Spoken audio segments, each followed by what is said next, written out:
तो देखते हैं क्वेश्चन नंबर 21 क्या कह रहा है। क्वेश्चन नंबर 21 है, divide ₹7,000 among A, B and C such that A gets 50% of what B get and B get 50% of what C get। Means कि 7,000 रुपीज को हमें A, B, C में ऐसे बांटना है कि A को B का 50% मिल रहा है, ओके, और B को C का 50% मिलेगा। आई बात समझ में?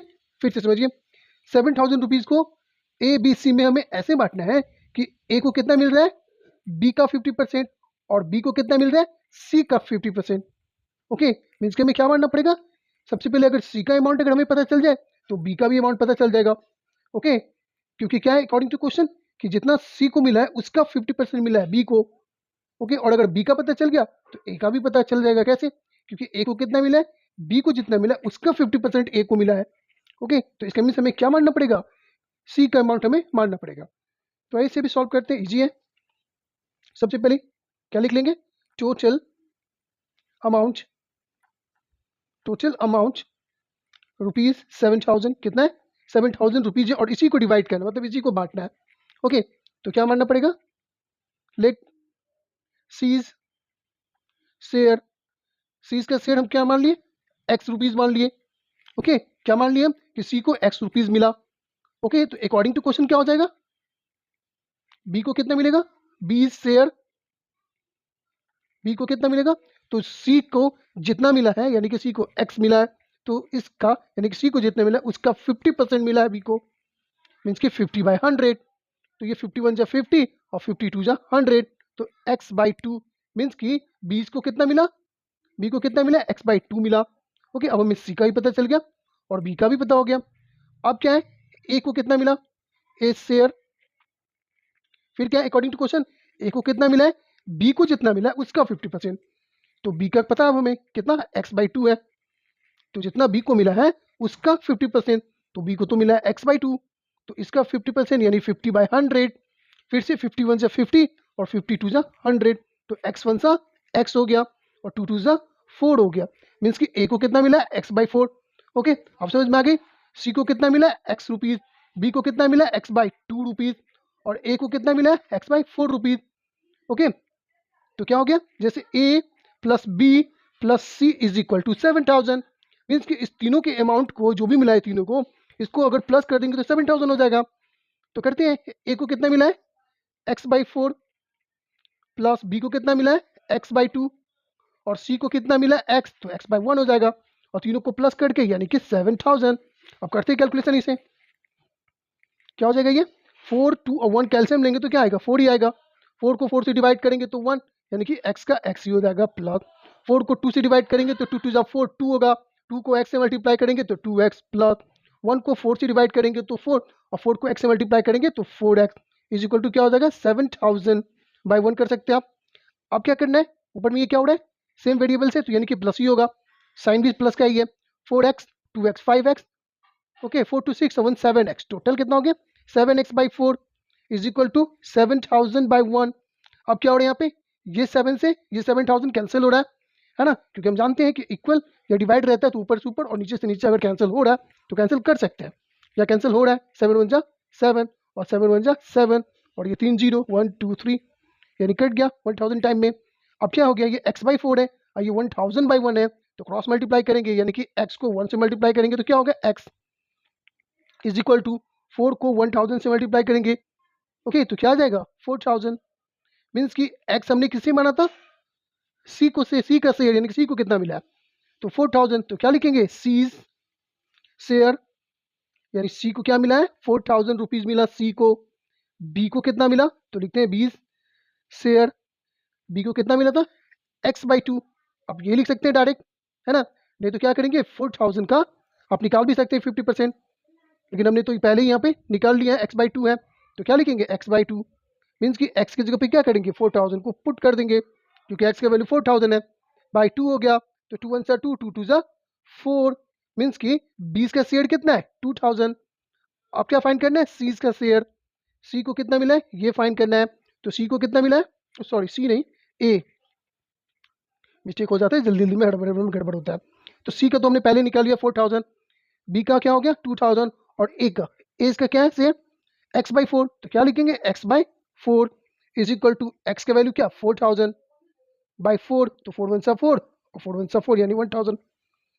ओके, तो क्या हो गया, सी को कितना मिला 4000, बी को कितना मिला 2000 और ए को कितना मिला 1000। आप ऐसे भी चेक कर सकते हैं, अकॉर्डिंग टू क्वेश्चन क्या बोल रहा था कि बी को कितना मिला था, सी को जितना मिला है उसका 50%। तो सी को अगर 4000 है तो इसका 50% यानी हाफ हो जाएगा, आधा, तो 2000 होता है, तो 2000 मिला। ए को कितना मिला, बी को जितना मिला है उसका हाफ यानी कि 50% है ये भी, तो 2000 का हाफ 1000 यानी कि ए को कितना मिला 1000। बस ये इसका आंसर है 4000, 2000 और 1000। सिंपल क्वेश्चन था, है ना। चलिए देखते हैं नेक्स्ट क्वेश्चन फिर। ओके, तो देखते हैं क्वेश्चन नंबर 22 क्या कह रहा है। क्वेश्चन नंबर 22 है find the percentage of pure gold in 22 carat gold. Okay, if 24 carat gold is 100% pure gold, क्या फाइंड करना है हमें, परसेंटेज ऑफ प्योर गोल्ड, यानी प्योर गोल्ड का परसेंटेज हमें बताना है, कितने में से 22 कैरेट गोल्ड में से। इफ अगर 24 कैरेट गोल्ड इज 100% प्योर, अगर 24 कैरेट गोल्ड जो है वो 100% प्योर है, तो सिंपल है, यहाँ पे कुछ हिंट्स भी दिए हुए हैं, है ना, तो आप इसे भी फॉलो करके बना सकते हैं अगर समझ में आ जाए तो। नहीं तो आप जैसे मैं बता रहा हूँ वैसे देखिए समझ के। चलिए, तो क्या है, सबसे पहले 24 carat gold is 100% pure, means कि 24 कैरेट गोल्ड जो है वो 100% प्योर होता है ना। तो हमें क्या फाइंड करना है, परसेंटेज ऑफ प्योर गोल्ड, लिखते हैं इसे, percentage, okay, percentage of pure gold, percentage of pure gold किसमें से, इन 22 कैरेट गोल्ड। आई बात समझ में, परसेंटेज ऑफ प्योर गोल्ड बताना हमें किसमें से, 22 कैरेट गोल्ड में से। ओके, तो ये 22 कैरेट गोल्ड जो है वो किस में से है, तो 24 कैरेट गोल्ड में से। तो क्या लिख सकते हैं इसे हम, 22 carat gold by 24 carat gold, तो यानी कि 24 कैरेट गोल्ड में से ही ये 22 कैरेट गोल्ड है। ओके, इसका ये, तो क्या लिख सकते हैं इसे, 22 बाई 24, और परसेंटेज जब भी निकालते हैं तो हम क्या करते हैं, इंटू 100 करते हैं। ओके, अब इसे कैलकुलेट करेंगे, 2 वन सा 2, 2 वन सा 2, 2 वन सा 2, 2 टू सा 4। ओके, अब 2 6 सा 12, 2 5 सा 10, 2 3 सा 6 और 25 2 सा 50।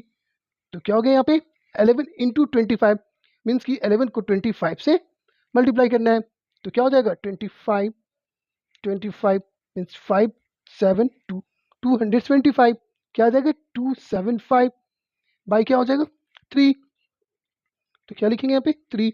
अब इसे क्या करना है, डिवाइड कर देना है, मीन्स कि 275 को 3 से डिवाइड करेंगे तो 3 9 सा 27, ये कैंसिल हो गया। अब क्या है, ये 5 है, तो 3 वन सा 3, तो ये कितना हो जाएगा 2, तो क्या हो गया ये, इसे मिक्स फ्रैक्शन में लाना है आंसर, तो ये 91 है, तो क्या लिखेंगे 91 होल, ये क्या बच गया 2, ये क्या चला जाएगा ऊपर, बाय में क्या हो जाएगा 3, ये परसेंटेज, तो क्या हो गया 91 होल 2/3%। आई बस में सिंपल था, ज़्यादा कुछ करना नहीं था, है ना। चलिए देखते हैं फिर नेक्स्ट क्वेश्चन।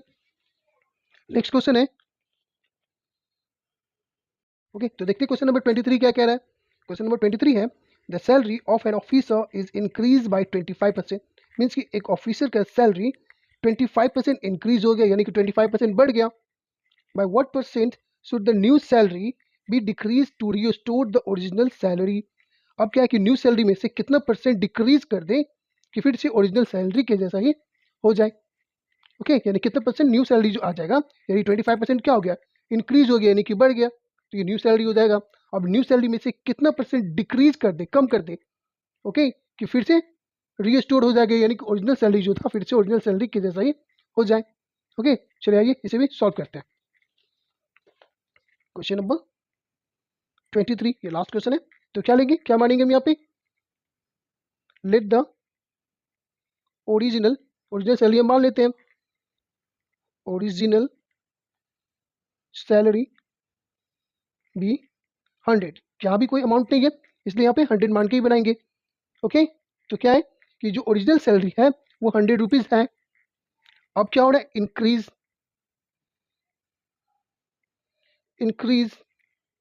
इन सैलरी। ओके, सैलरी में इंक्रीज हो गया, कितना इंक्रीज हो गया, 25% इंक्रीज हो गया। तो न्यू सैलरी क्या हो जाएगा इसका, न्यू सैलरी। तो न्यू सैलरी क्या हो जाएगा, ये ओरिजिनल सैलरी था 100, तो इसका 25% मीन्स कि 100 से 100 कैंसिल, मीन्स कि 25 बढ़ गया। तो जो न्यू सैलरी वो कितना हो जाएगा, ओरिजिनल सैलरी 100 था, उसमें 25 प्लस हो जाएगा, मीन्स कि original salary sorry new salary जो हो गई 125।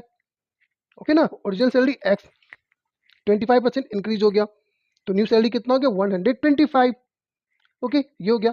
अब क्या कर रहा है, ये जो न्यू सैलरी है 125, इसमें से कितना परसेंट डिक्रीज कर दे, यानी कितनी परसेंट कम कर दे कि फिर से ये 100% ही हो जाए।